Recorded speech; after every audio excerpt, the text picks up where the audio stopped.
Então, pessoal, vamos continuar e vamos agora montar a nossa tabela, ok? Estamos aqui com os nossos eixos de referência e vamos montar a nossa tabelinha. Olha, o primeiro eixo de referência é esse daqui, ó, ok?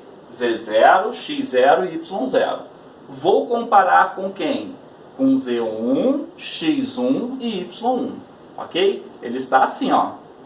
Aí eu pergunto para vocês, né? Qual é o deslocamento entre o x atual e o x posterior, né, que vai ser medido no z atual. Aí eu teria que ver este deslocamento aqui, ó, o quanto que ele vale. Aí vocês terão que ir lá na figura anterior e ver, ó.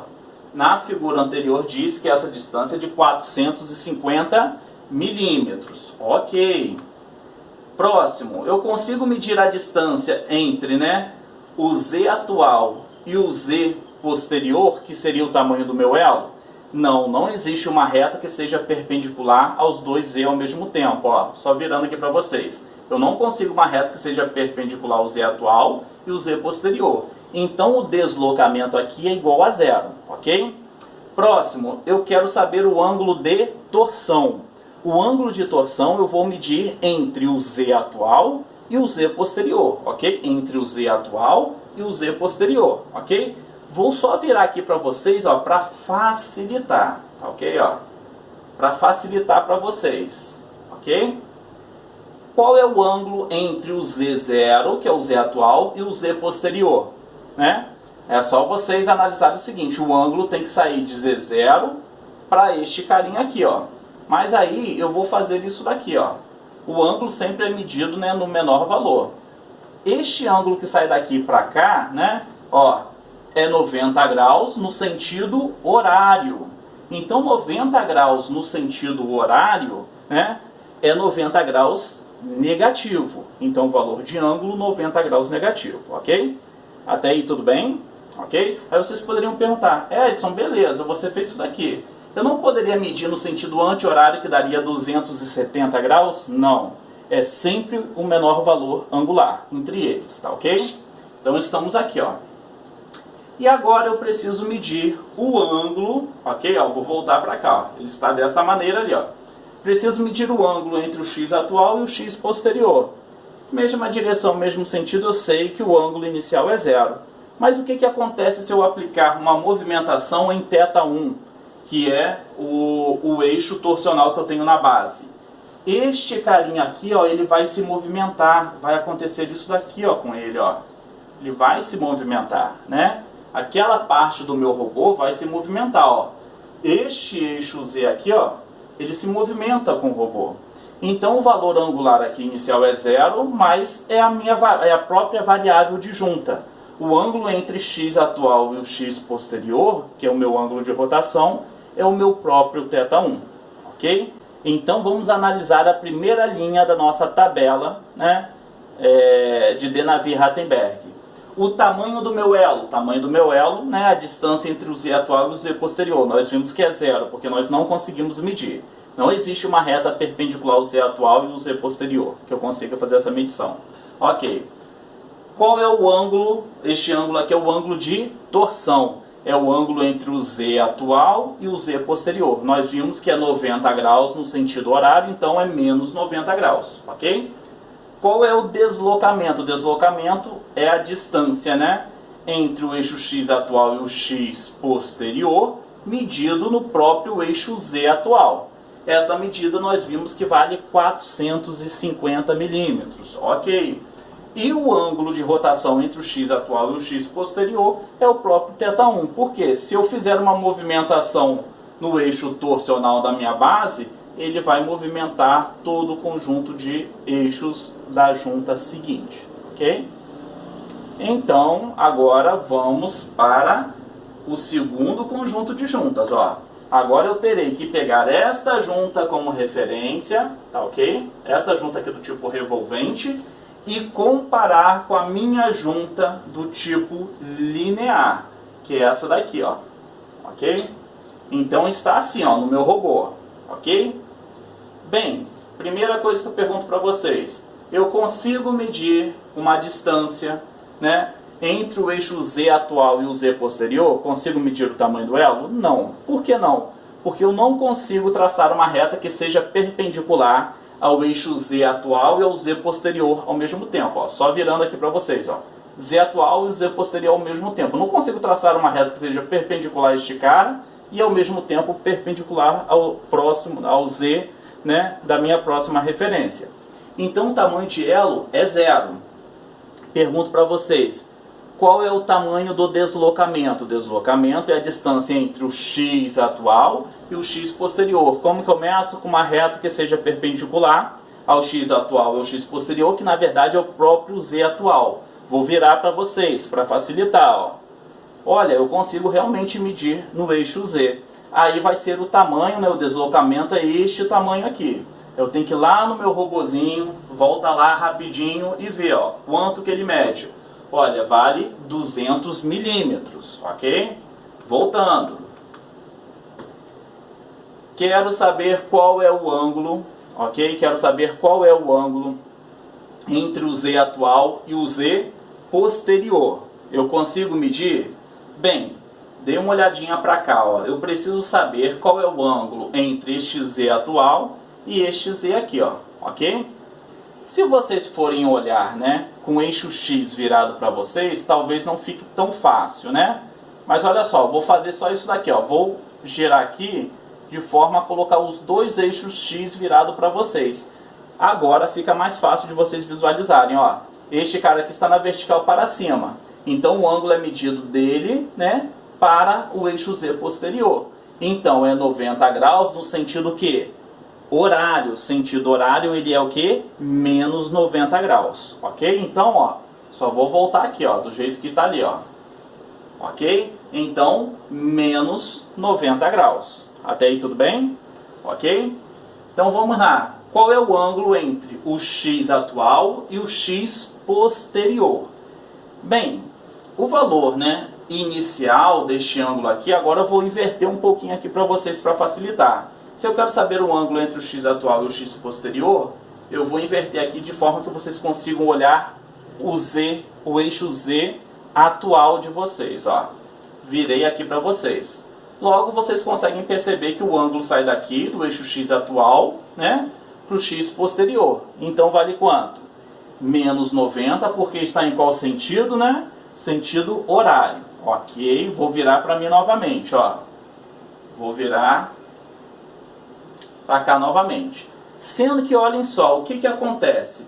Se eu fizer uma movimentação agora nesta junta do tipo revolvente, esta junta aqui que é linear, ela vai se movimentar, ó.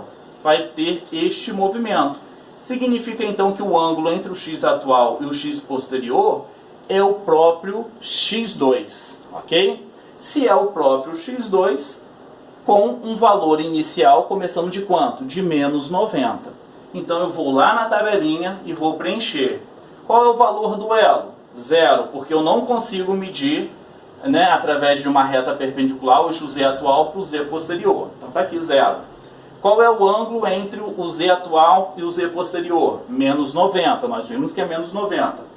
Qual é o deslocamento, né, essa distância entre o x atual e o x posterior medindo no próprio eixo Z atual?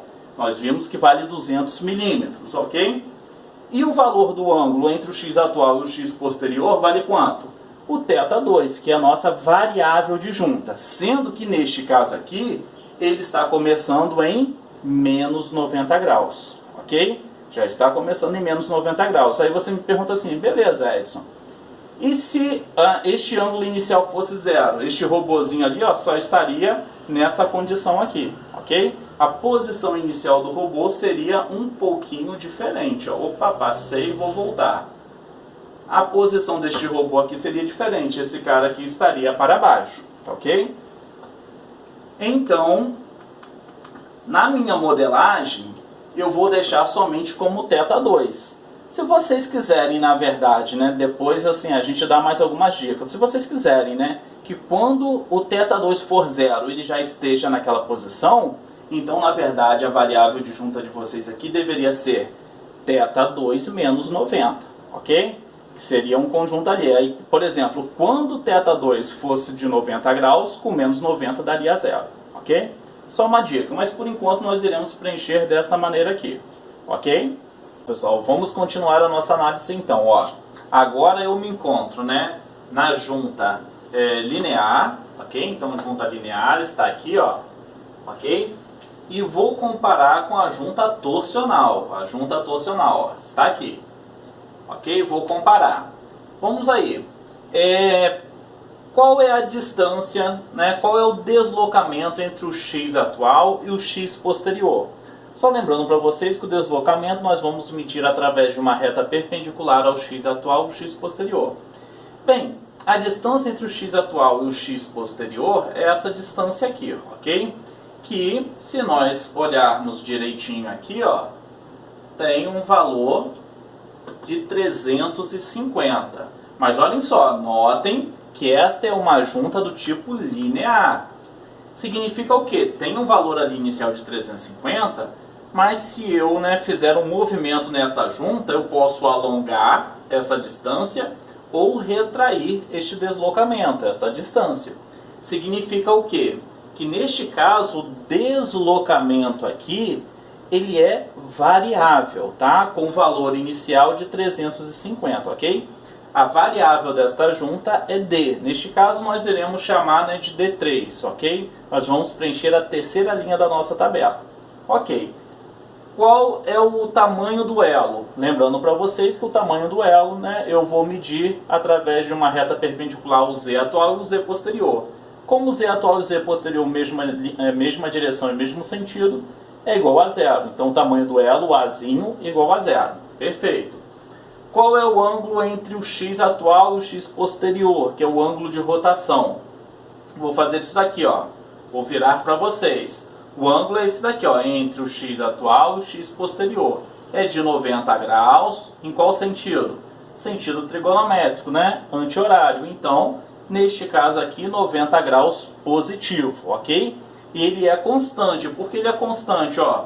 Porque o movimento aqui, como é linear, este ângulo não varia, ok? E qual é o ângulo de torção entre o z atual e o z posterior? Como é a mesma direção, mesmo sentido, este ângulo de torção é igual a zero, ok? Então vamos conferir então como que ficou a terceira linha da nossa tabela, ó. Tamanho do elo, zero, ok? Perfeito. O alfa aqui, que é o ângulo, né? O ângulo de torção em relação ao eixo z atual e z posterior também é zero. O deslocamento, que é a distância entre o x atual e o x posterior, ok? Igual a D3, porque é variável, ok? Sendo que tem um valor inicial de 350 milímetros, ok? Está partindo daquela posição ali, ok? E o ângulo entre o eixo x atual e o eixo x posterior, vocês viram que vale o quê? 90 graus, ok? Então, conseguimos aqui preencher mais uma linha. Vamos voltar aqui agora, ó. Agora, eu tenho isso daqui, ó. Vamos lá, ok. A junta que eu vou analisar agora é a minha junta torsional em relação à junta rotacional, tá ok? Então está aqui, ó, minha junta rotacional, o meu Z é na vertical aqui para cima e o meu X saindo do plano. Então eu tenho isso daqui, ó, ok? Aí eu vou perguntar para vocês, qual é o tamanho do elo? Eu consigo traçar uma reta perpendicular ao Z atual e ao Z posterior? Não consigo, então o tamanho do elo é igual a zero. Qual é o deslocamento entre o x atual e o x posterior? Medido em z, tá? No z atual. Aí basta eu medir essa distância aqui, ó. Vamos lá. Vamos ver quanto que vale essa distância. Essa distância vale 150, ok? Agora eu quero saber qual é o ângulo entre o z atual e o z posterior. Este é o ângulo de torção, tá ok? Esse é fácil de vocês visualizarem, né? Ó, já olhando aí para vocês, olha, o ângulo em relação ao z atual e o z posterior, ele teria que fazer isso daqui, ó, para ser igual, né? Então, ou eu posso medir assim, ó, o ângulo saindo daqui para cá. Eu sei que é 90 graus positivo porque está no sentido trigonométrico, ok? E qual é o ângulo entre o x atual e o x posterior? Neste caso aqui o ângulo inicial é igual a zero, porque mesma direção e mesmo sentido. Porém, quando eu aplico aqui um movimento torsional, este ângulo aqui, ó, vai variar, ok? Porque este eixo vai se mover. Então, aqui neste caso é o próprio θ4, ok?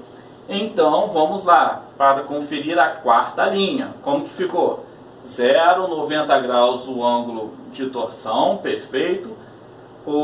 A distância aqui neste caso 150 milímetros, ok? E a variável de junta é o próprio θ4, ok?